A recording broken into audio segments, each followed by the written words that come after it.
¿Qué es la filosofía? Del mito al logos, el nacimiento de la filosofía. Imaginá que sos de la antigua Grecia, siglo VI a.C. Hasta entonces, cuando alguien preguntaba ¿por qué llueve?, la respuesta era porque Zeus está enfadado.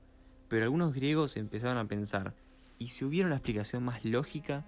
Así nació la filosofía, como el primer intento de explicar el mundo usando la razón en lugar de los mitos. Este cambio se conoce como el paso del mito al logos. La palabra filosofía viene del griego philo, que significa amor, y la palabra sofía, que significa sabiduría, amor a la sabiduría. Pero cuidado, el filósofo no es un sabelotodo, sino alguien que busca la sabiduría.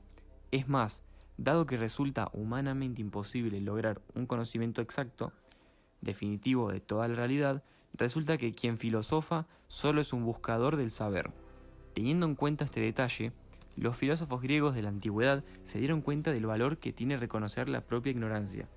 Concienciarse de que se sabe poco facilita y hace posible la búsqueda del conocimiento.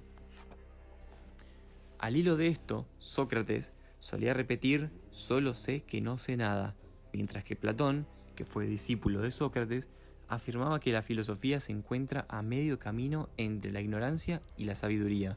Y Aristóteles, discípulo de Platón, sostenía que la filosofía nace de la admiración, de manera que quien se admira, señalaba Aristóteles, reconoce su ignorancia.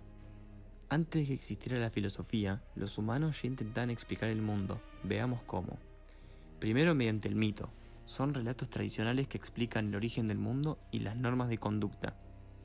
Son acríticas, o sea que no se puede cuestionar, es revelación divina. También eran indeterministas, que todo depende del capricho de los dioses. Los mitos pueden clasificarse de acuerdo a su contenido narrativo en mitos cosmogónicos, aquellos que relatan el origen del universo y de todas las cosas que son, generalmente contando la historia de criaturas antiguas y primitivas que dieron inicio al tiempo y al mundo. Mitos teogónicos, aquellos que relatan el nacimiento de los dioses, ya sea a través de la creación misma del mundo o a partir de la derrota de otros dioses más antiguos o de criaturas más primitivas. Mitos antropomogónicos, aquellos que relatan el origen de la humanidad, ya sea como creación de los dioses, como accidente en sus guerras y enfrentamientos o como parte de los fenómenos que dieron origen al mundo y a la vida. Mitos morales, aquellos que explican a través de un relato el origen del bien y el mal. Mitos etiológicos, aquellos que narran el origen de cosas o saberes específicos como ciertas técnicas, instituciones, prácticas o conocimientos.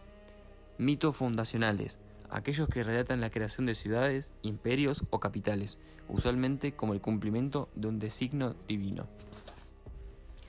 Y mitos escatológicos, aquellos que relatan el futuro de la humanidad o del mundo, por lo general mediante una premonición más o menos simbólica de lo que supondrá su final. Su función, en ese sentido, es la de transmitir a las nuevas generaciones una enseñanza no explícita. Por eso, no se parece en nada a un consejo o a una moraleja, sino que transmite algo más profundo, un conjunto de sentidos, de valores, de relatos y de ritos que forman su sistema cultural. En la filosofía hay una cuestión. ¿Qué nos hace racionales? Los humanos somos los únicos seres que podemos razonar sobre lo que percibimos o representar simbólicamente la realidad, planear el futuro o preverlo, teniendo la capacidad de anticipar cuándo y cómo ocurrirán ciertos hechos si se cumplen las determinadas condiciones, y cuestionar lo que damos por supuesto. La razón versus los sentidos. Esto lo corto. No solo en la filosofía está la razón, también están los sentidos. Los sentidos dicen el sol gira alrededor de la Tierra, pero la razón descubre es la Tierra a la que gira alrededor del sol. La filosofía combina ambos mundos, usa los sentidos para recoger información y la razón para interpretarla. Por otro lado, la razón teórica y la razón práctica constituyen dos dimensiones fundamentales del pensamiento filosófico, que se distinguen por sus objetivos y métodos. La razón teórica se orienta hacia el conocimiento puro, buscando comprender la realidad tal como es mediante la observación, el análisis y la demostración lógica. Su propósito es alcanzar la verdad sobre el mundo natural, las matemáticas, la metafísica y otros campos del saber especulativo. Por el contrario, la razón práctica se enfoca en la acción humana y en la toma de decisiones. ocupándose de cuestiones éticas, políticas y prudenciales que determinan cómo debemos actuar. Su fin no es únicamente conocer, sino orientar la conducta hacia el bien. Mientras que la razón teórica pregunta ¿qué es y por qué es así?, la razón práctica indaga ¿qué debo hacer y cómo debo vivir?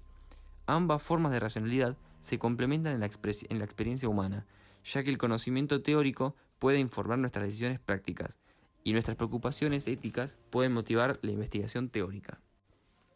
Características de la filosofía. La filosofía es reflexiva, piensa sobre la realidad y sobre el propio pensamiento. Es racional, busca explicaciones que tengan sentido para la mente humana. Es crítica, cuestiona lo que damos por supuesto. También es global, no se conforma con explicaciones parciales. Es radical, va a la raíz de los problemas. Es abierta, reconoce que sus respuestas no son definitivas. Y es práctica, quiere orientar cómo vivir mejor. Las ramas de la filosofía, ¿de qué se ocupa cada una? La metafísica, estudia la realidad y las propiedades de todo lo que es o existe. La lógica, se ocupa de los razonamientos expresados lingüísticamente y estudia su estructura, su forma y su corrección para llegar a la certeza de su validez. Epistemología, reflexiona sobre los orígenes, la validez y los límites del conocimiento. Antropología, analiza a los seres humanos desde distintas perspectivas como la biológica, la social, la humanista o la cultural. La ética, estudia los códigos morales y analiza las normas, su fundamentación, validez y universalidad. La estética, analiza la naturaleza de la belleza y de las creaciones artísticas. Y la política, se ocupa de los aspectos comunitarios del ser humano, como son origen social, forma de gobierno, poder, etc. Además de estas grandes ramas, existe la filosofía de la cultura, la filosofía del lenguaje, la filosofía de la ciencia, la filosofía social, la filosofía del derecho, la filosofía de la historia y la filosofía de la religión. Funciones de la filosofía. Destacamos algunas de las principales funciones que podemos atribuirle a la filosofía. La función lógica. La filosofía fomenta el desarrollo de la inteligencia lógica y del pensamiento abstracto. Es una especie de gimnasia mental. La función orientadora. La filosofía no solo piensa en el mundo que es, sino también en los mundos posibles, es decir, en el qué podría ser.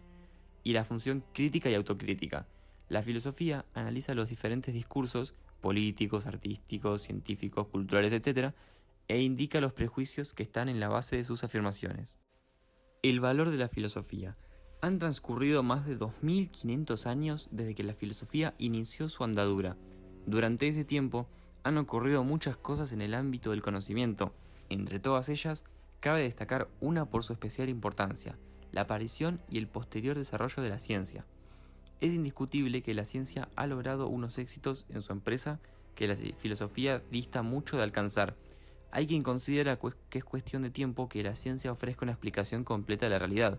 Así, no es de extrañar que nos preguntemos por la utilidad que tiene para nosotros la filosofía cuando la ciencia no puede presentarnos la clave del éxito en relación con el conocimiento del mundo que nos rodea.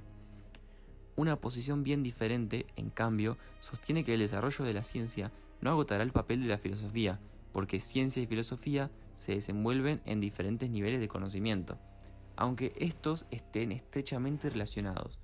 Las soluciones que aportan una y otra no rivalizan, sino que se complementan. ¿Por qué sigue siendo necesaria la filosofía? ¿Qué nos aporta a nuestras vidas? Te enseña a pensar por ti mismo, te ayuda a cuestionar lo obvio, te da herramientas para argumentar tus ideas, te conecta con las grandes preguntas que todos nos hacemos, te prepara para ser un ciudadano crítico y reflexivo. Y recuerda, no se trata de memorizar respuestas, sino de aprender a hacer mejores preguntas.